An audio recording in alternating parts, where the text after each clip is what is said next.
கொள்வோம். சங்கீதத்தின் புஸ்தகம் 118 சங்கீதம் 24 வசனம். சங்கீதம் 118 24. இது கர்த்தர் உண்டு பண்ணின நாள், இதிலே களி கூர்ந்து மகிழ கடவும். ஹல்லேலூயா. இதிலே களி கூர்ந்து மகிழ கடவும். This is the day that the Lord has made. We will rejoice and be glad in it. ஆமென். ஒரு மனிதனுடைய வாழ்க்கையில் மிக முக்கியமான ஒன்று இந்த சந்தோஷம்.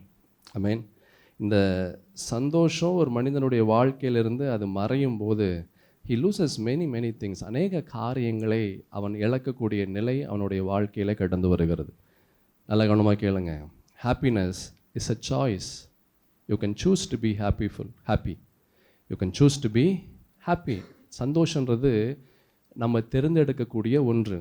நம்ம சந்தோஷமாக இருக்கணும்னா அது நம்ம கையில் தான் இருக்குது, நம்ம தேர்ந்தெடுக்கலாம். இல்லை வருத்தமாக இருக்கணும்னா அது நம்ம தேர்ந்தெடுக்கலாம். அல்லேலூயா.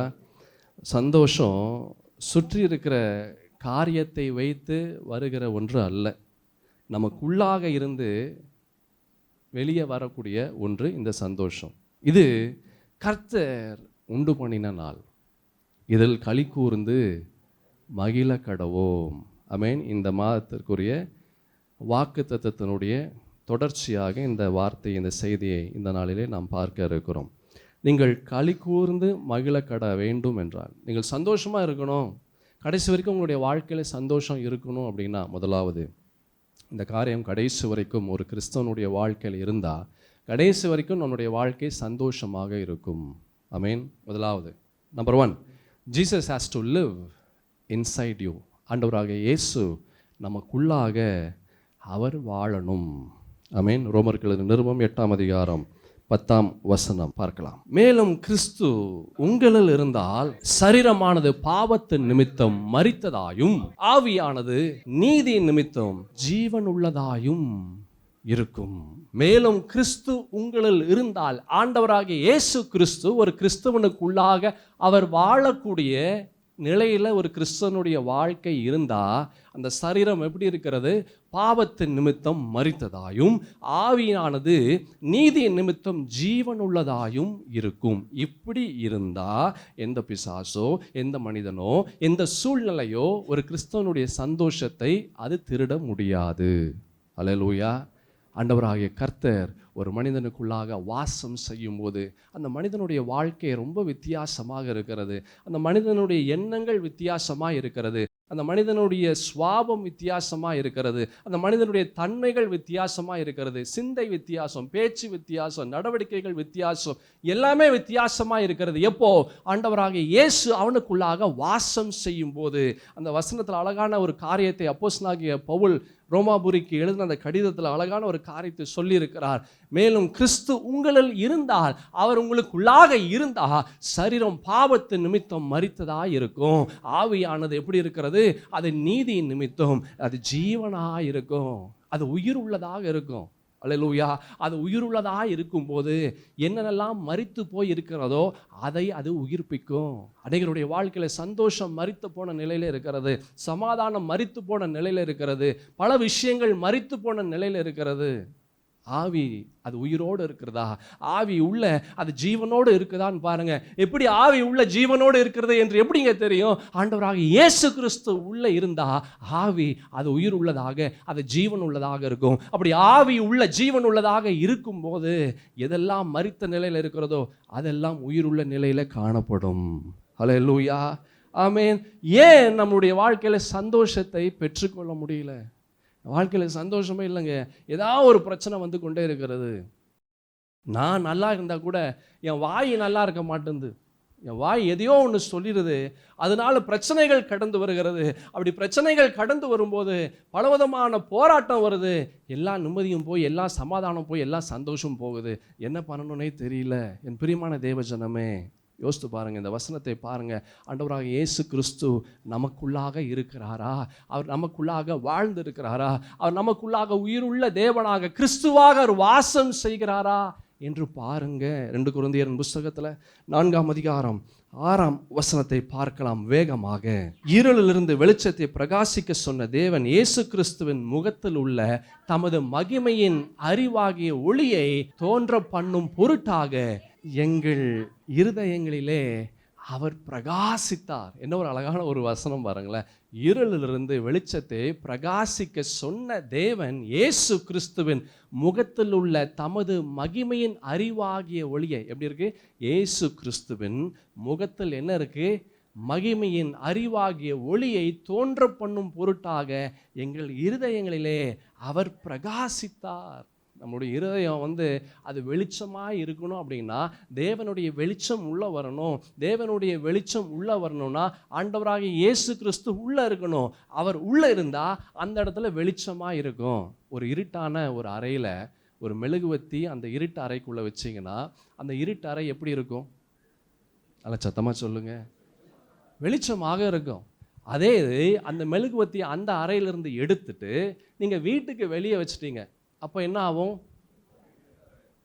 அந்த அறை இருட்டாக இருக்கும். எந்த இடத்துல வைக்கிறோமோ அந்த இடம் அது வெளிச்சமாக இருக்கும். ஏன்? அந்த மெழுகுவத்தினுடைய வெளிச்சம் அந்த இடத்தை வெளிச்சமாக்குது.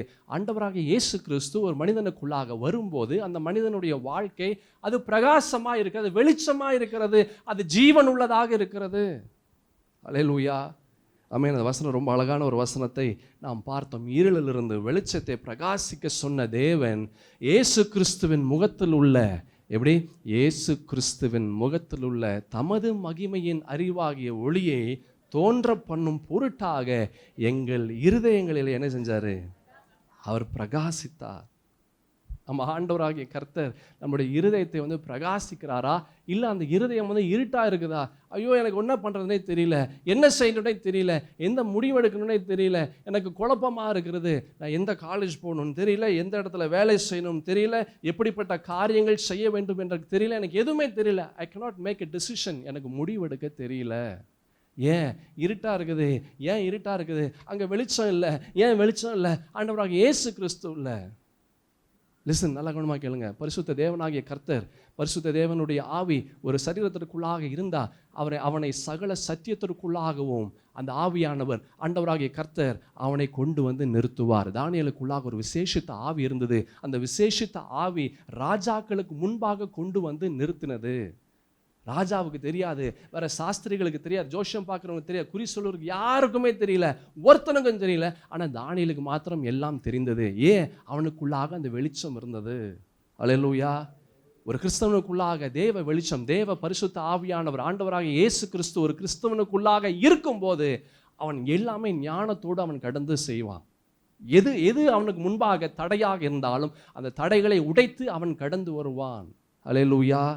வசனத்தை பார்த்தோம். இது கர்த்தர் உண்டு பண்ணின நாள், இதில் களி கூர்ந்து மகிழ கடவும். களி கூற முடியல, சந்தோஷமாக இருக்க முடியல, சமாதானமாக இருக்க முடியல, என்ன பண்ணணும்னு தெரியல. புதிய மாதத்தை ஆரம்பிச்சிருக்கிறோம், எப்படி இந்த மாதத்தை நம்ம கடந்து வர போகிறோன்னு தெரியல, எப்படி இந்த செலவுகளை நான் சமாளிக்க போகிறேன்னு தெரியல.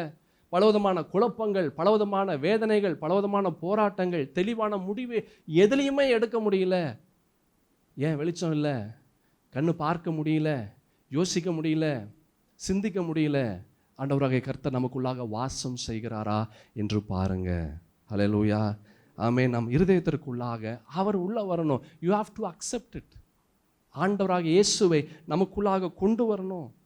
ஆண்டவராகிய இயேசு கிறிஸ்துவை ஒரு மனிதன் கொண்டு வரும்போது, தேவ வெளிச்சம் அவனுக்குள்ளாய் கடந்து வரும்போது அவனுக்குள்ளாக இருக்கிற எல்லா இருளையும் அது நீக்கும்.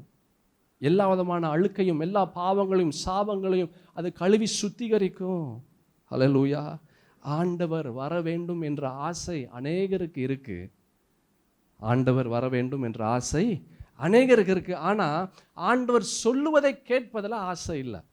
ஆண்டவர் வரணும்னு ஆசை இருக்கு. ஆனால் ஆண்டவர் என்னென்னலாம் சொல்கிறாரோ, எப்படியெல்லாம் ஒரு கிறிஸ்தவனுடைய வாழ்க்கை இருக்க வேண்டுமோ அப்படிப்பட்ட ஒரு வாழ்க்கையை வாழுவதற்கு இஷ்டம் இல்லை. கர்த்தருடைய வார்த்தையின்படி செய்வதற்கு ஒரு கிறிஸ்தவனுக்கு இஷ்டம் இல்லை.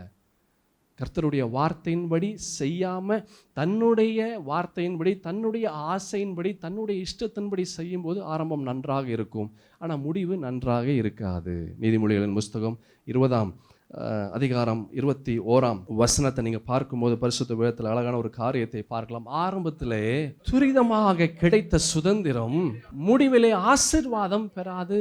நம்முடைய ஆசையின்படி, நம்முடைய விருப்பத்தின்படி, நம்முடைய எண்ணங்களின்படி நம்ம காரியங்கள் செய்யும்போது ஆரம்பத்தில் நல்ல வெளிச்சமாக இருக்கும், ஆரம்பத்தில் நல்ல சமாதானமாக சந்தோஷமாக இருக்கும். ஆனால் முடிவு ஆசீர்வாதம் பெறாது. அதே நீதிமொழிகளில் அதே 20ஆம் அதிகாரத்தில் 22, 24, 25 வசனத்தை பாருங்களேன். தீமைக்கு சரி கட்டுவேன் என்று சொல்லாதே, கர்த்தருக்கு காத்திரு, அவர் உன்னை ரட்சிப்பார். தீமைக்கு சரி கட்டுவேன் என்று சொல்லாதே.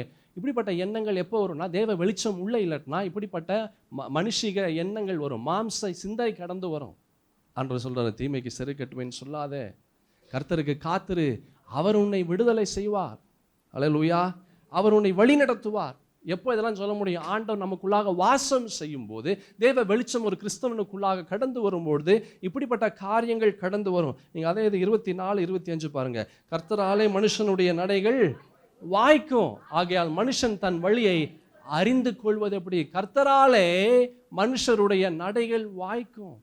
ஆண்டவர் அவனுக்கு ஞானத்தை கொடுக்கிறார், ஆண்டவர் அவனுக்கு ஆலோசனை தருகிறார். இந்த காரியங்களை செய், இந்த காரியங்களை பண்ணாதே, இப்படி நடந்துக்கோ, இப்படி நடக்காத. கர்த்தராலே மனுஷனுடைய நடைகள் அந்த இடத்துல கடந்து வருகிறது. 25 பாருங்களேன். பரிசுத்தமானதை விழுங்குகிறதும் பொருத்தனை செய்த பின் யோசிக்கிறதும் மனுஷனுக்கு கண்ணியாயிருக்கும். பரிசுத்தமானதை விழுங்குகிறது. அதான் நான் சொன்னேன், நம்முடைய விருப்பத்தின்படி நம்ம செய்கிறது, ஆண்டவருடைய விருப்பத்தின்படி நம்ம செய்யாமல் இருப்பது. அல்லேலூயா. நம்முடைய விருப்பத்தின்படி செய்கிறது, ஆண்டவருடைய விருப்பத்தின்படி செய்யாமல் இருக்கிறது. பரிசுத்தமானதை என்ன செய்யாதீங்க, விழுங்குகிறதும் பொருத்தனை செய்த பின் யோசிக்கிறதும் மனுஷனுக்கு கண்ணியாயிருக்கும். கர்த்தருடைய வெளிச்சத்தை வேண்டாம் என்று தள்ளி விடாதீர்கள் நம்முடைய விருப்பத்தினாலே. ஆமென். நம்ம அந்த 2 கொரிந்தியரில் பார்த்தோம், 4ஆம் அதிகாரம் 6ஆம் வசனத்தை பார்த்தோம். இயேசு கிறிஸ்துவின் முகத்தில் உள்ள தமது மகிமையின் அறிவாகிய ஒளியை தோன்ற பண்ணும் பொருட்டாக எங்களுடைய இருதயத்தில் என்ன செஞ்சாரு? அவர் பிரகாசித்தார். இருதயம் பிரகாசமாக இருந்தால் வாழ்க்கை பிரகாசமாக இருக்கும். இருதயம் பிரகாசமாக இருந்தால் சரீரம் முழுவதும் பிரகாசமாக இருக்கும். இது கர்த்தர் உண்டு பண்ணின நாள், இதில் களி கூர்ந்து மகிழ கடவும். இதில் களி கூர்ந்து மகிழ கடம். கடைசி வரைக்கும் நமக்கு சந்தோஷம் இருக்கணும்னா Jesus has to live inside as. ஆண்டவராகிய இயேசு ஒரு மனிதனுக்குள்ளாக அவர் வாசம் செய்யணும். அதான் தேவனுடைய வெளிச்சம் உள்ள இருந்தால் பிரகாசமாக இருக்கும். அவனுடைய வாழ்க்கை ஜீவன் உள்ளதாக இருக்கும், உயிர் உள்ளதாக இருக்கும். அல்லேலூயா. அந்த வெளிச்சம் என்ன இருக்கணும்? நமக்குள்ளா இருக்கணும். அதே நீங்கள் 2 கொரிந்தியரில் அதே 4ஆம் அதிகாரத்தில் 2-3 வசனங்களை பாருங்களேன். வெட்கமான அந்தகார காரியங்களை நாங்கள் வெறுத்து தந்திரமாய் நடவாமலும் தேவ வசனத்தை புரட்டாமலும் சத்தியத்தை வெளிப்படுத்துகிறதுனாலே தேவனுக்கு முன்பாக எல்லா மனுஷருடைய மனசாட்சிக்கும் எங்களை உத்தமன் என்று விளங்க பண்ணுகிறோம். எங்கள் சுவிசேஷம் மறைபொருளாய் இருந்தால் கெட்டு போகிறவர்களுக்கே அது மறைபொருளாய் இருக்கும். தேவனுடைய சாயலாய் இருக்கிற கிறிஸ்துவின் மகிமையான சுவிசேஷத்தின் ஒளி அவிசுவாசிகளாகிய அவர்களுக்கு பிரகாசமாக இராதபடிக்கு இப்பிரபஞ்சத்தின் தேவனானவன் அவர்களுடைய மனதை குருடாக்கினான். ஆண்டவராகிய கர்த்தருடைய வெளிச்சம் உள்ள வரக்கூடாது என்று பிசாசு என்ன செய்கிறான்? அந்த வார்த்தைகளே அவன் பிடுங்கி வெளியே போடுகிறான். ஏன்? உள்ள வந்தால் வெளிச்சம் ஆகிடும், உள்ள வந்தால் ஜீவன் ஆகிடும். அவன் ஆண்டவராக இயேசு கிறிஸ்துவுக்கு அவருடைய சமூகத்திற்குள்ள அவன் கடந்து போவான். அப்படி போனால் பிசாசுக்கு ஒன்றும் செய்ய முடியாது. அதனால் பிசாசு என்ன செய்கிறான்? கர்த்தருடைய வார்த்தையை நீங்கள் கேட்கக்கூடாது என்று அதை பிடுங்கி போடுகிறான். நல்ல கவனமாக கேளுங்க. இது யாருக்கு செய்கிறான் தெரியுமா? விசுவாசிகளாகிய நம்முடைய வாழ்க்கையில் இப்படிப்பட்ட காரியத்தை செய்வான். அவிசுவாசிக்கு செய்ய மாட்டான். ஏன்? அவிசுவாசிக்கு கர்த்தருடைய வார்த்தையை அவன் கேட்க மாட்டான். ஆனால் விசுவாசிகளாகிய நீங்கள் என்ன செய்கிறீங்க? கர்த்தருடைய வார்த்தையை கேட்குறீங்க. ஆனால் கேட்கிற அந்த வார்த்தைகள் கொஞ்ச நேரம் கூட உங்களுடைய இருதயத்திற்குள்ளாக வாழ்க்கைக்குள்ளாக கடந்து வரக்கூடாது என்று அந்த வார்த்தையை அவன் பிடுங்கி வெளியே போடுகிறான். எப்படி பிடுங்கி போடுவான்? கையால் அப்படியே ஒரு கலையை வெட்டி போடுற மாதிரி பண்ணுவானா? இல்லை. எண்ணங்கள், உங்களுக்கு எண்ணங்களை கொடுப்பான், நீங்களே அதை செய்யும்படியாக செய்வான். அதுதான் பிசாசனுடைய மிகப்பெரிய தந்திரம். அல்லேலூயா. பிசாசே ஒரு காரியத்தை செய்யவே மாட்டான். அவன் உங்களை வைத்து தான் எல்லா காரியத்தையும் செய்வான். ரைட் ஃப்ரம் பிகினிங், ஆரம்பத்திலிருந்து, ஏதேன் தோட்டத்திலிருந்து அவன் இப்போ வரைக்கும், இனிமேலும் ஆண்டவராகிய கர்த்தருடைய ஆட்சி வருகிற வரைக்கும் இப்படிப்பட்ட காரியத்தை பிசாசு அவன் செய்வான். ரொம்ப ரொம்ப ஜாக்கிரதையாக இருக்கணும். அல்லேலூயா. கர்த்தருடைய வசனம் ரொம்ப அழகாக இருக்குது. அந்த 4ஆம் வசனம், தேவனுடைய சாயலாய் இருக்கிற, எப்படி தேவனுடைய சாயலாய் இருக்குது? தேவனுடைய சாயலாய் இருக்கிறது. எது தேவனுடைய சாயலாய் இருக்கிறது? ஆண்டவராகிய இயேசு கிறிஸ்துனுடைய வார்த்தைகள். ஆமென். இந்த வார்த்தை ஆண்டவருடைய சாயல். அல்லேலூயா. இது என்னது? இந்த வார்த்தைகள் என்னது? ஆண்டவராகிய தேவனுடைய சாயல். அவருடைய வார்த்தைகள் எல்லாம் சாயலா இருக்கு, தேவனுடைய சாயலா இருக்கிறது. மகிமையான சுவிசேஷத்தின் ஒளி அவிசுவாசிகளாய் அவர்களுக்கு பிரகாசமா இராதபடிக்கு இப்பிரபஞ்சத்தின் தேவனானவன் அவருடைய மனதை அவன் குருடாக்கினான். இதிலெல்லாம் நம்மளுடைய மனசு குருடா இருக்கு என்று பாருங்க. இதிலெல்லாம் குருடா இருக்கு. இஸ்ரேல் ஜனங்கள் எத்தனை பேர் புருஷர்கள், ஆண்கள் மாத்திரம் எகிப்து தேசத்திலிருந்து வெளியே வந்தாங்கன்னு சொல்ல முடியுமா? 6 லட்சம் பேர். அந்த 6 லட்சம் பேர்லேருந்து 70 பேரை மாத்திரம் மோசே தேர்ந்தெடுத்தான். ஏன் 70 பேர்? யார் அந்த 70 பேர்? நியாயம் விசாரிக்க மிச்சம் இருக்கிற ஆட்களை, லட்சக்கணக்கான பெண்கள், அது ஒரு 6 லட்சம் இருக்கலாம், இல்லை 8 லட்சம் இருந்திருக்கலாம். பிள்ளைகள், அது ஒரு 6 லட்சம் இருக்கலாம், 8 லட்சம் இருக்கலாம். இப்படியெல்லாம் சேர்த்து 20 லட்சம் பேர். இந்த 20 லட்சம் பேரில் 70 பேரை அவன் தேர்ந்தெடுத்தான். ஏன் 70 பேரை மாத்திரம் தேர்ந்தெடுத்தான்? இந்த 70 பேர் அவனுடைய எண்ணங்களுக்கு, கர்த்தர் எதிர்பார்க்கிறதற்கு அவர்கள் அதற்கு தகுதியுள்ளவர்களாய் இருப்பார்கள் என்று 70 பேர் மாத்திரம் உள்ள வந்தார்கள். எத்தனை பேர்லேருந்து? 6 லட்சம் பேர்லேருந்து. அந்த 70 பேர்லேருந்து 12 பேரை மோசே தேர்ந்தெடுக்கிறார். ஏன் 12 பேரை தேர்ந்தெடுக்கிறார்? அந்த 12 பேர் அவன் கரெக்டாக போய் பார்க்கணும், அவன் கரெக்டாக போய் செய்தியை பார்த்து கரெக்டாக அந்த செய்தியை நம்ம இடத்துல கொண்டு வரணும் என்று 12 பேரை தேர்ந்தெடுக்கிறான். 6 லட்சத்திலிருந்து 70, 70லிருந்து 12. ஆனால் அந்த 12லிருந்து 2 பேர் தேர்ந்தெடுத்தான். 2 பேர், 12 பேரில் 2 பேர். அந்த 2 பேரில் ஒருத்தனை மோசே தேர்ந்தெடுத்தான். யாரு? யோசுவா. அப்படின்னா அந்த 6 லட்சத்தில் ஒருத்தனாக யார் இருந்தா? யோசுவா இருந்தா. நம்ம எப்படி இருக்கிறோம்னு பாருங்க. நம்மை ஆண்டவர் இப்படி தேர்ந்தெடுப்பாரா? இந்த உலகத்தின் அதிபதி யார்? பிசாசு. இந்த உலகத்தின் அதிபதி பிசாசு. இந்த பிசாசு என்ன செய்கிறான்? நம்மளுடைய மனதை குருடாக்குறான். பார்க்க முடியல, கேட்க முடியல. என்னதான் பார்த்தாலும், என்னதான் கேட்டாலும், அந்த 70 பேர் மிச்சம் மீதி இருந்தாங்க பார்த்தீங்களா, அந்த 6 லட்சம் பேரில், அதில் ஒருத்தனா நம்ம மாறிடுறோம். தட்டு தடுமாறி 70 பேரில் ஒருத்தனா வந்தால் அதுக்கு பிற்பாடு அந்த 12 பேருக்குள்ளே போக முடியல. தட்டு தடுமாறி 12 பேருக்குள்ளே போகினா அந்த 2 பேருக்குள்ளே வர முடியல. ஏன்? பாதியிலே நின்றுடுறோம். என்ன செய்கிறோம்? பாதியிலே நின்றுடுறோம். பல காரணங்கள் சொல்லுகிறோம். இந்த உலகத்தின் அதிபதியானவன் என்ன செய்கிறான்? நம்முடைய மனதை அவன் குருடாக்கிறான். எப்படி குருடாக்கிறான் நமக்கே தெரியல, ஆனால் குருடாயிடுது. அல்லேலூயா. என் பிரியமான தேவ ஜனமே, ஆண்டவர் நமக்குள்ளாக வாழுகிறாரா? அல்லேலூயா. ஆண்டவராக இயேசு கிறிஸ்து நமக்குள்ளாக, அவர் உயிருள்ள கிறிஸ்துவாக உள்ளே வாசம் செய்கிறாரா? உள்ளே இருக்கிறாரான்னு பாருங்க. உள்ளே இருக்கிறாரா? He has to be inside us. அதான் நம்ம பார்த்தோம் அந்த 2 கொரிந்தியர் 4ஆம் அதிகாரத்தில் நம்ம பார்த்தோம். வெட்கமான அந்தகார காரியங்களை நாங்கள் வெறுத்து தந்திரமாய் நடவாமல் தேவ வசனத்தை புரட்டாமல், அநேக தேவ வசனத்தை புரட்டும் அப்படிலாம் இல்லைங்க. ஆண்டவர் இப்படிலாம் சொல்லுங்க, ஆண்டவர் அப்படிலாம் சொல்லுங்க. வசனம் ஒன்று தான். கர்த்தருடைய வார்த்தைக்கு நம்ம செவி கொடுத்து வார்த்தைக்கு கீழ்ப்படினோம். அந்த வார்த்தை எப்படி இருந்தாலும் அதுக்கு நம்ம ஆம் என்றும் நம்ம சொல்லி இருந்து அப்படி அதன்படி நம்ம நடக்கணும். இல்லை இப்படிலாம் கிடையாது. வேத வார்த்தைகளை புரட்டுகிறது. அல்லேலூயா. வெட்கமான அந்தரங்க காரியங்களை நாங்கள் வெறுத்து தந்திரமாய் நடவாமல் தேவ வசனத்தை புரட்டாமல் சத்தியத்தை வெளிப்படுத்துகிறதுனாலே தேவனுக்கு முன்பாக எல்லா மனுஷனுடைய மனசாட்சிக்கும் எங்களை உத்தமன் என்று விளங்க பண்ணுகிறோம். எங்கள் சுவிசேஷம் மறைபொருளாய் இருந்தால் கெட்டு போகிறவர்களுக்கே அது மறைபொருளாய் இருக்கும். தேவனுடைய சாயலாய் இருக்கிற கிறிஸ்துவின் மகிமையான சுவிசேஷத்தின் ஒளி அவிசுவாசிகளாகிய அவர்களுக்கு பிரகாசமாய் இராதபடிக்கு என்ன செய்கிறான்? பிசாசு என்ன செய்கிறாங்க? மனதை அவன் குருடாக்குகிறான்.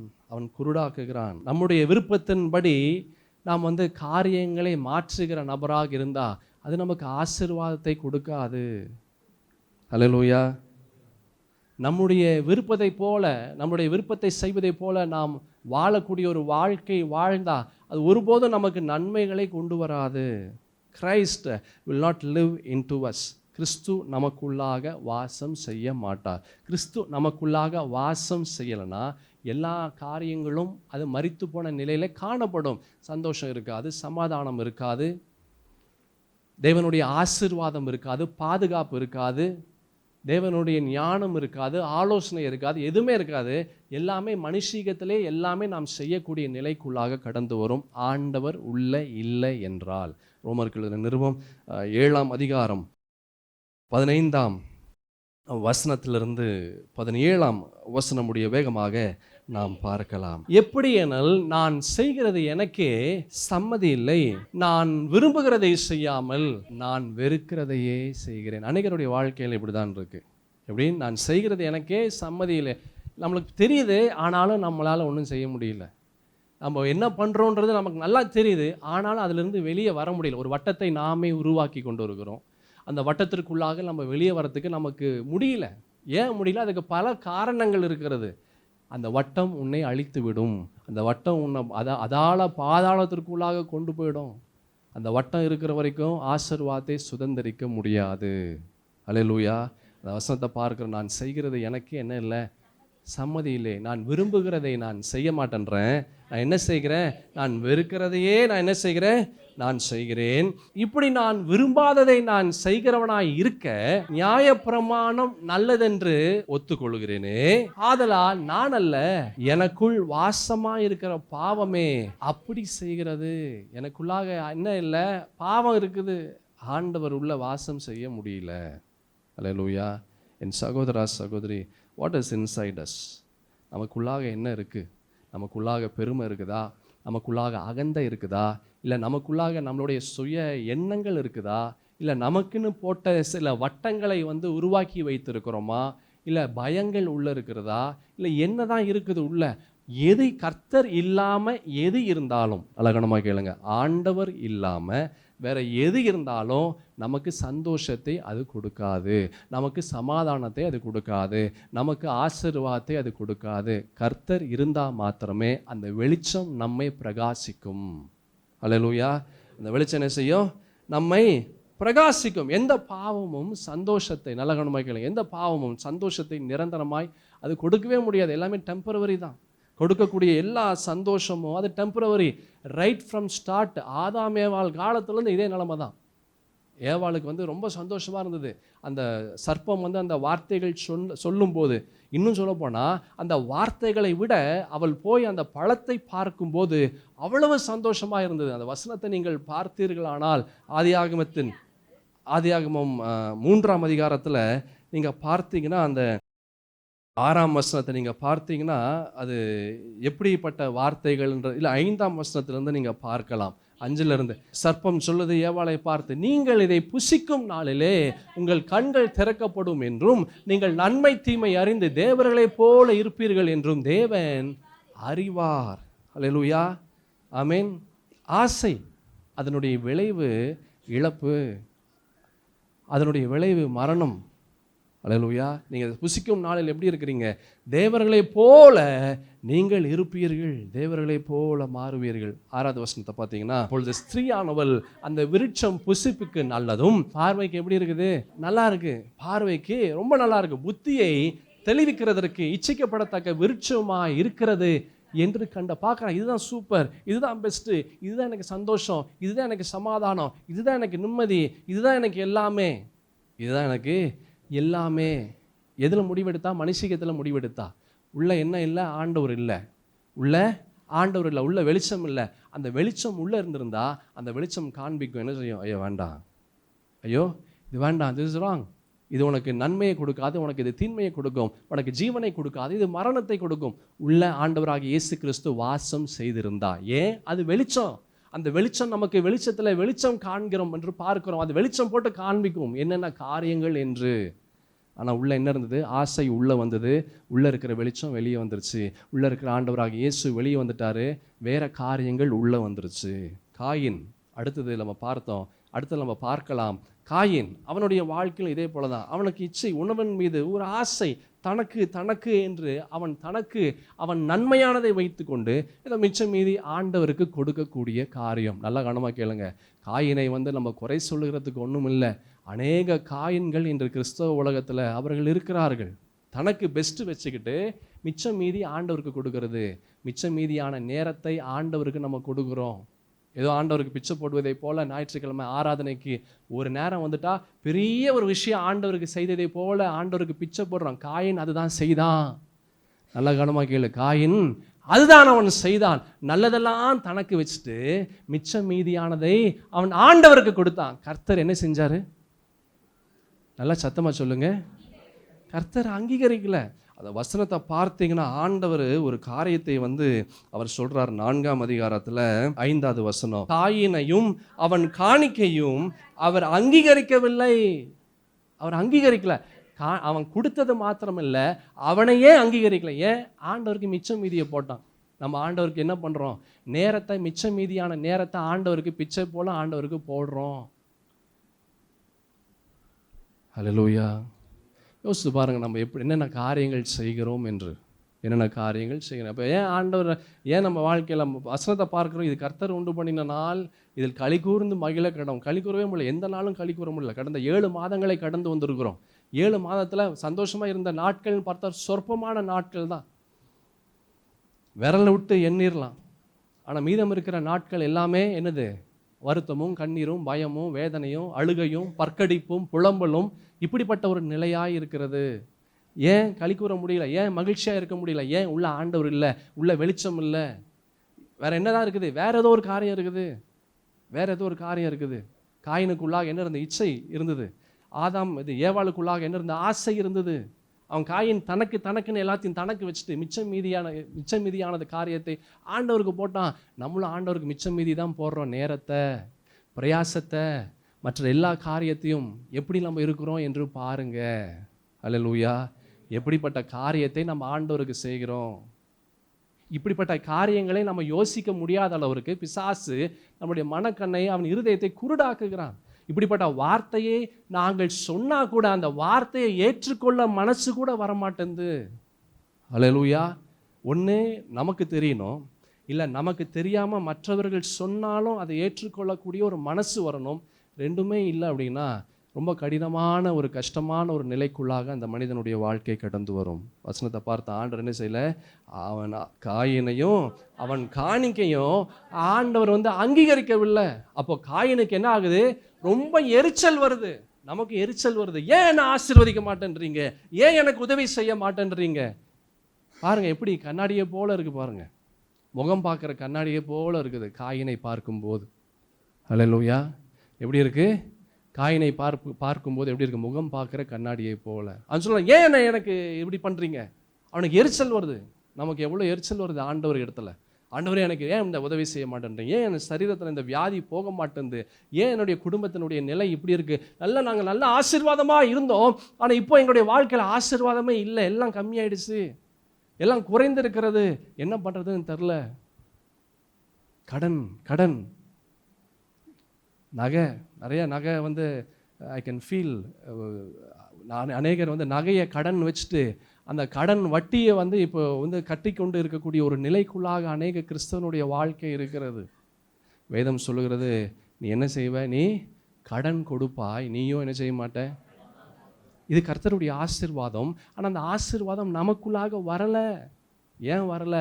நம்ம என்ன செஞ்சோம் என்று பார் சகோதரா சகோதரி. அதான் சொன்னேன், ஒன்று நமக்கு தெரியணும், இல்லை அடுத்தவங்க சொல்கிறதையாச்சும் கேட்கணும். ரெண்டுமே இல்லை அப்படின்னா நம்மளுடைய நிலை ரொம்ப பரிதாபமான ஒரு நிலை தான். எனக்கு எரிச்சல் வருது. ஏன் என்னை ஆசீர்வதிக்கல? ஏன் ஆசீர்வதி? ஏன் என் தம்பியை மாத்திரம் ஆசீர்வதிச்சிங்க? ஏன் உன் தம்பி எல்லாத்தையும் கொடுத்தான்? என்ன கொடுத்தான்? அவன் நேரத்தெல்லாம் கொடுத்தான், அவன் ஆண்டவருக்குன்னு எல்லாம் கொடுத்தான். ஆனால் நீ என்ன பண்ணுற? ஞாயிற்றுக்கிழமை வந்தாலே பெருசுன்னு நினைக்கிற, மற்ற நாள்லாம் நீ வரமாட்டேன்ற. அது பல காரணங்கள் நீ சொல்லுகிறாய். பல விஷயங்கள் உனக்குள்ளாகவே ஒரு காரியத்தை you have your own set of rules. நம்ம போன வாரம் அந்த செய்தியில் பார்த்தோம். சவுல் ராஜா அவனுக்குன்னு சில திட்டங்களை, அவனுக்குன்னு சில எண்ணங்களை, அவனுக்குன்னு சில கோட்பாடுகளை வைத்திருந்தான். அதன்படியே அவன் செய்து கொண்டிருந்தான். செஞ்ச தப்புல ஆண்டவருக்கு ஒரு பங்கு கொடுத்துட்டா ஆண்டவர் நம்ம ஆசீர்வச்சிருவார் என்ற எண்ணம் அவன் வச்சிருந்தான். அல்லேலூயா. காயினுக்கு என்ன ஆகுது? எரிச்சல் வருது. அநேக கிறிஸ்தவர்களுக்கு எரிச்சல் வருது. ஆண்டவர் ஏன் அங்கீகரிக்கல? ஏன் எனக்கு கஷ்டத்தை கொடுக்குறாரு? நிறைய ஆசீர்வச்சாரா, இப்போ ஆசீர்வதிக்க மாட்டேன்றாரு. ஆசீர்வாதம் எல்லாம் போயிட்டு இருக்குது. நீ என்ன பண்ற? யோசித்து பார். ஹல்லேலூயா. You will never ever know how Satan enters your family. பிசாசு உங்கள் குடும்பத்திற்குள்ளாக எந்த ரூபத்தில் வருவான் சொல்லவே முடியாது. அதுக்கு தான் அந்த வெளிச்சம் இருக்கணுன்றது. ஆண்டவராக இயேசு உள்ளே இருக்கணுன்றது. ஆண்டவராக இயேசு உள்ளே இருக்கும்போது அவர் நம்மை தாங்கி பலப்படுத்தி நம்மை வழி நடத்துவார்.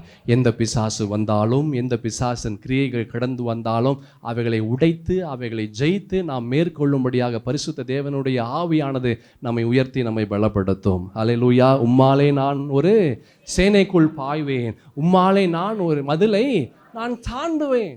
என் பக்கத்தில் 1000 பேரும் என் வலது புறத்தில் 10,000 பேரும் விழுந்தாலும் அது என்னை அணுகாது. அவர் தம்முடைய தூதர்களை வைத்து அவருடைய கையில் உள்ளங்கையில் ஏந்து சுமந்து தப்புவித்து அவர் பாதுகாப்பார். அல்லேலூயா. இதெல்லாம் ஆண்டவர் நமக்குள்ளாக வாசம் செய்யும் போது இப்படிப்பட்ட காரியங்கள் கடந்து வரும். அல்லேலூயா. இது கர்த்தர் உண்டு பண்ணின நாள். இதில் என்ன செய்யணும்? இதில் களி கூர்ந்து மகிழ கடவோம். ஏன் களி கூற முடியல?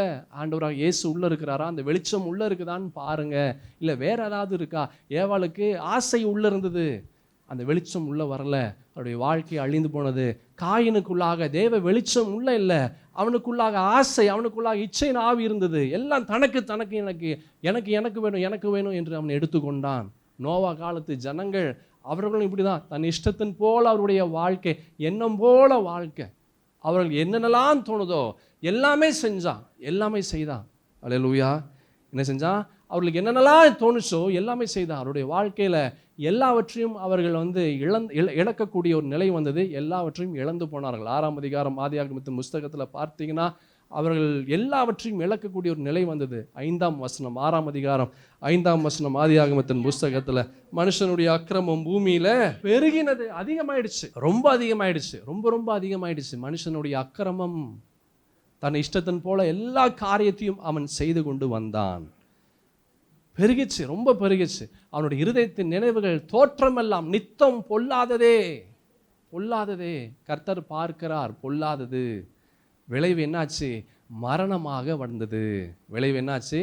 மரணமாக கடந்து வந்தது. என் சகோதரா சகோதரி, நம்ம பார்த்தோம் அந்த கொரிந்தி பட்டணத்திற்கு எழுதின அந்த நிருபத்தில் அழகான ஒரு காரியத்தை அப்போஸ்தலனாகிய பவுல் ஆண்டவர் சொல்லி பரிசுத்த ஆவியானவர் மூலமாக்கலான ஒரு காரியத்தை அவர் எழுதினார். 4ஆம் அதிகாரத்தில் ஒரு அழகான 6ஆம் வசனத்தை நம்ம பார்த்தோம். இயேசு கிறிஸ்துவின் முகத்தில் உள்ள தமது மகிமையின் அறிவாகிய ஒளியை தோன்ற பண்ணும் பொருட்டாக எங்கள் இருதயங்களிலே பிரகாசித்தார். தேவனுடைய முகத்தில் உள்ள எனது ஒளி, அந்த வெளிச்சம், ஆண்டவராக இயேசு கிறிஸ்துவனுடைய முகத்தினுடைய வெளிச்சம் நமக்குள்ளாக வந்தது. அதான் சொன்ன, ஒரு கேண்டில் எடுத்து ஒரு இருட்டு அறையில் நீங்கள் எங்கே வச்சாலும் அந்த இடம் என்ன ஆகுது? அது பிரகாசமாக இருக்கிறது. அதே போல் இந்த பிரகாசமுள்ள ஆண்டவராக இயேசு கிறிஸ்து நமக்குள்ளாக கடந்து வந்தால் அந்த இருதயம் பிரகாசமாக இருக்கும், புத்தி பிரகாசமாக இருக்கும், வாழ்க்கை பிரகாசமாக இருக்கும், எல்லாமே பிரகாசமாக இருக்கும். அல்லேலூயா. கொலோசியர் 1ஆம் அதிகாரம் 9ஆம் வசனத்திலிருந்து 13ஆம் வசனம் முடிய நம்ம வேகமாக பார்க்கலாம். இதன் நிமித்தம் நாங்கள் அதை கேட்ட நாள் முதல் உங்களுக்காக இடைவிடாமல் ஜெபம் பண்ணுகிறோம். நீங்கள் எல்லா ஞானத்தோடும் ஆவிக்குரிய விவேகத்தோடும் அவருடைய சித்தத்தை அறிகிற அறிவினாலே நிரப்பப்படும். போதும். என்ன ஒரு அழகான ஒரு வார்த்தை. இதுதான் எல்லா கிறிஸ்தவனுக்குள்ளாகவும் இருக்கணும். என்ன வேணும்? ஞானத்தோடு ஆவிக்குரிய விவேகத்தோடு அவருடைய சித்தத்தை அறிகிற அறிவிலான நிரப்பப்படணும். எல்லா ஞானத்தோடு செய்யணும். நம்ம பேசுகிற ஒவ்வொரு வார்த்தை 1க்கு 10 தடவை யோசிக்கணும். இந்த காரியங்கள் பேசுகிற காரியங்கள் சரியாக இருக்குமா? இது சரியாக வருமா? ஞானம் இல்லாமல் எத்தனை காரியங்கள் ஒரு மனிதனுடைய வாழ்க்கையில் நம்ம இழந்திருக்கிறோம். யோசித்து பாருங்கள். எத்தனை விஷயம் ஞானம் இல்லாமல் எத்தனை விஷயத்தை நம்மளுடைய வாழ்க்கையில் இழந்திருக்கிறோம். எத்தனை நஷ்டம் வந்திருக்குது, எத்தனை கஷ்டம் வந்திருக்குது, எத்தனை வேதனை வந்திருக்குது ஞானம் இல்லாமல் செய்யும்போது. அல்லேலூயா. அந்த வசனம் ரொம்ப அழகாக இருக்குது. நீங்கள் எல்லா ஞானத்தோடும் ஆவிக்குரிய விவேகம் ஞானம் இதெல்லாம் இருக்கணும்னா தேவ ஆவியானவர், தேவ ஆண்டவராக இயேசு கிறிஸ்து உள்ளே இருக்கணும். ஆவிக்குரிய விவேகம். ஆவிக்குரிய விவேகம்.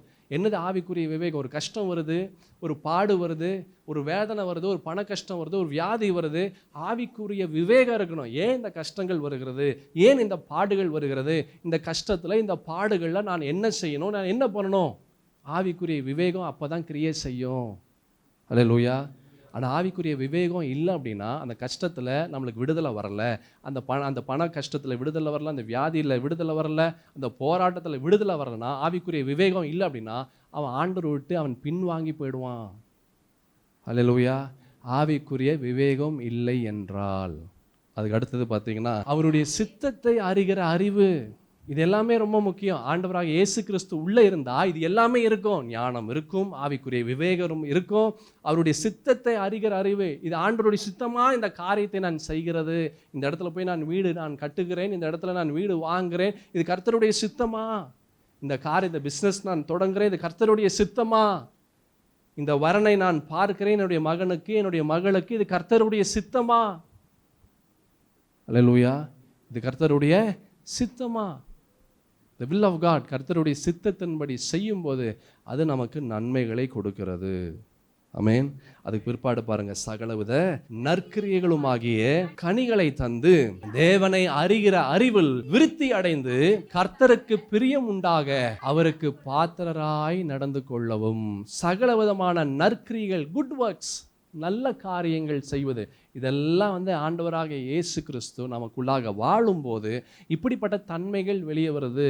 ஆண்டவராகிய இயேசு கிறிஸ்துனுடைய வெளிச்சம் ஒரு மனிதனுக்குள்ளாக, இருதயத்திற்குள்ளாக பிரகாசமாக இதை கடந்து வரும்போது இப்படிப்பட்ட காரியங்கள் வெளிப்படுகிறது. என்னது? சகல விதமான நற்கிரியைகளை, கனிகளை தந்து தேவனை அறிகிற அறிவில் விருத்தி அடைந்து ஆண்டவர் உள்ள இருக்க அவருடைய ஞானம் கடந்து வருகிறது. ஆண்டவராகிய கர்த்தர் உள்ள இருக்கிற அவர் நமக்கு வழி வாசல்களை காண்பிக்கிறார். ஆண்டவராகிய இயேசு உள்ள இருக்க என்னென்ன காரியங்கள் செய்ய வேண்டும், என்னென்ன காரியங்கள் பண்ண வேண்டும் அவர் நமக்கு போதிக்கிறார், அவர் நம்மளுக்கு கற்பித்து கொடுக்கிறார். இந்த காரியத்தை நீ செய், இப்படி பண்ணு, அப்படி பண்ணு. அப்போஸ்தலனாகிய பவுலினுடைய வாழ்க்கையில் ஆரம்பத்திலிருந்து, அதாவது தமஸ்கு வீதியில் ஆண்டவராகிய இயேசு கிறிஸ்து அவர் சந்தித்த நாளிலிருந்து அப்போஸ்தலனாகிய பவுலினுடைய கடைசி நாள் மட்டும் ஆண்டவருடைய வார்த்தையின்படி தான் செய்தார். ஒவ்வொன்றும் இந்த இடத்துக்கு நீ போ, அந்த இடத்துக்கு போனார், அந்த இடத்துக்கு நீ போகாத, அந்த இடத்துக்கு அவர் போகலை. அல்லேலூயா. அவருடைய வாழ்க்கை நம்ம யோசிக்கலாம், பலவிதமான துன்பம், பலவிதமான கஷ்டம், அதெல்லாம் ஆண்டவர் அவருக்கு ஏற்படுத்தின பாதை. அந்த பாதை வழியாக இவர் கடந்து வர வேண்டும் என்று கர்த்தருடைய சித்தமாக இருந்தது. ஆண்டவருடைய சித்தத்திற்கு எந்த ஒரு கிறிஸ்தவன் ஒப்பு கொடுக்கிறானோ அந்த கிறிஸ்தவனுடைய வாழ்க்கை ஆசீர்வாதமாக இருக்கும். ஹல்லேலூயா. கஷ்டம் வந்தவனா ஓடிட்டா, பாடுகள் வந்தவனா ஓடிட்டா, போராட்டம் வந்தவனா ஆண்டவரே வேண்டாம் என்று சொன்னா அது அவனுடைய வாழ்க்கையில் ஆசீர்வாதத்தை, முடிவு ஆசீர்வாதமாக இருக்காது. ஆரம்பம்னா ஆசீர்வாதமாக இருக்கும், ஆனால் முடிவு ஆசீர்வாதமாக இருக்காது. ஆனால் மாறாக ஆண்டவருடைய சித்தத்தின்படி செய்யும்போது ஒருவேளை கஷ்டமாக இருக்கலாம், பாடுகளாக இருக்கலாம், வேதனையாக இருக்கலாம், பலவிதமான போராட்டமாக இருக்கலாம், ஆனால் முடிவு அது சம்பூர்ணமாக ஆசீர்வாதமாக அது அவனுடைய வாழ்க்கையில் கடந்து வரும். அல்லேலூயா. நான் பார்த்தோம், சகல விதமான நற்கிரியைகளுமாகிய கனிகளை தந்து தேவனை அறிகிற அறிவில் என்னது விருத்தி அடைந்து கர்த்தருக்கு பிரியம் உண்டாக அவருக்கு பாத்திரராய் நடந்து கொள்ளவும், சந்தோஷத்தோடு கூடிய எல்லா பொறுமையும் நீடிய சாந்தமும் உண்டாவதற்கு மகிமையான அவருடைய வல்லமையின்படி எல்லா வல்லமையாலும் பலப்படுத்தப்படவும் உங்களுக்காக நான் வேண்டுதல் செய்கிறேன். அப்போஸ்தலனாகிய பவுல் கொலோசை பட்டணத்தில் உள்ள எல்லா விசுவாசிகளுக்கு சொல்றாரு, இப்படிப்பட்ட காரியத்தை நீ செய்ய, ஞானமாய் நீ செய்ய, நீ புத்தியாய் செய்ய, நற்கிரியைகளை நீ செய்ய, தேவனை அறிகிற அறிவில் நீ விருத்தி அட, கர்த்தருடைய சித்தத்தை நீ செய்ய. இப்படி நீங்கள் செய்ய செய்ய செய்ய ஆண்டவராகிய கர்த்தர் உனக்குள்ளாக கிரியை செய்வார், உனக்குள்ளாக வாசம் செய்வார், தேவ வெளிச்சம் உனக்குள்ளாக கடந்து வரும். உன் இஷ்டத்தின்படி நீ செய்தா ஆண்டவராகிய கர்த்தர் அந்த இடத்துல இருக்க மாட்டார், உனக்குள்ளாக வாசம் செய்ய மாட்டார், தேவ வெளிச்சம் உனக்குள்ளாக இருக்காது, அந்த இடத்துல பிசாசின் இருள் தான் கடந்து வரும். நீ இப்படியெல்லாம் செய்ய என்று அவருடைய வார்த்தைகள் உள்ளே கடந்து வருகிறது. அந்த வார்த்தைகளை அந்த ஜனங்கள் தங்களுக்குள்ளாக கொண்டு வரும்போது அந்த வார்த்தைக்குரிய வல்லமை, அந்த வார்த்தைக்குரிய வெளிப்பாடு, அந்த வார்த்தைக்குரிய அற்புதங்கள் அவர்களுக்குள்ளாக கடந்து வருகிறது. அல்லேலூயா. என் பிரியமான தேவஜனமே, நம்ம என்ன செய்கிறோம்? கர்த்தருடைய வார்த்தையை அந்த கொலோசை பட்டணத்தில் உள்ள அந்த விசுவாசிகள் ஆதி கிறிஸ்தவர்களைப் போல அப்போஸ்தலனாகிய பவுல் சொன்ன அந்த வார்த்தைகளை அவர்கள் கேட்டதை போல நாம் கர்த்தருடைய வார்த்தை நமக்குள்ளாக கொண்டு வந்து உள்ளே வைக்கிறோமா? நீங்கள் கொண்டு வந்து உள்ளே வைக்கும்போது அந்த வார்த்தை அது சாதாரணமான வார்த்தை அல்ல, அது தேவனாகிய கர்த்தருடைய வார்த்தையே. அல்லேலூயா. அந்த வார்த்தைக்குரிய தன்மை என்னவோ அது வெளிப்படுகிறது. அந்த வார்த்தையினுடைய வல்லமை என்னவோ அந்த வல்லமையின்படி அது கடந்து வருகிறது. அந்த வார்த்தை என்ன செய்யுமோ அந்த வார்த்தை அது செய்கிறது. அல்லேலூயா. கர்த்தருடைய வார்த்தை புறப்பட்டு போகும்போது அது என்ன நோக்கத்திற்காக அது அனுப்பப்படுகிறதோ அந்த நோக்கத்தை அது செய்துவிட்டு தான் அது கடந்து வரும். அதுதான் கர்த்தருடைய வார்த்தையின் வல்லமை. நம்ம பார்த்தோம் ஒவ்வொரு இடத்துல அப்போஸ்தலரில் வந்து பேதுருவும் யோவானும் போகும்போது தேவாலயத்தின் வாசலில் ஒருத்தர் இருக்கிறான். பிறவியிலிருந்து அவன் தன்னுடைய தாயின் வயிற்றிலிருந்து பிறந்தது முதல் சப்பானியாக இருக்கிறவனை பார்த்து சொல்றாரு, நசரேயனாக இயேசு கிறிஸ்துவின் வல்லமையுள்ள நாமத்தில் எழுந்து நட. வெறும் வார்த்தை தான் கடந்து வருகிறது. என்ன வருது? வார்த்தை கடந்து வருகிறது. அந்த வார்த்தை அவனுக்குள்ளாக ஊடுருவி அந்த வார்த்தைக்குரிய வல்லமை அந்த சரீரத்தை பலப்படுத்தி அந்த சரீரம் எழுந்து நடக்கும்படியாய் செய்தது. அதுதான் வார்த்தையின் வல்லமை. நீங்கள் இந்த வார்த்தை நீங்கள் கேட்டு உங்களுக்குள்ளாக நீங்கள் வைத்து வைக்கும்போது இந்த வார்த்தைக்குரிய வல்லமை உங்களுடைய வாழ்க்கையில் கிரியை செய்யும். ஆமென். இதனுடைய தொடர்ச்சி நேரம் ஆயிடுச்சு.